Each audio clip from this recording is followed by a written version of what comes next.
böyük ehtimal ki, aldığınız kəllə beyin travmasından sonra həmin bu sinirlərin zədələnməsi və qıcıqlanması olur. Toplam götürəndə neçə ay, neçə ildir var bu şikayət ərzində? 20 ildir oldu. 20 il. 94-cü ildə yaralanmışam.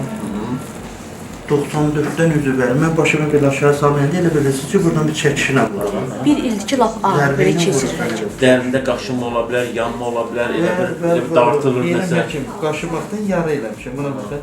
Amma buradan elə bir ki, bir ağrı çökür bədənimə. Hiss elə bilərsiniz, bəzən sanki başınızda nəsə başqa bir şeylər var, şarlar var, qıcıqlar, nəsə gəzir dərinin üstündə, saçları yox.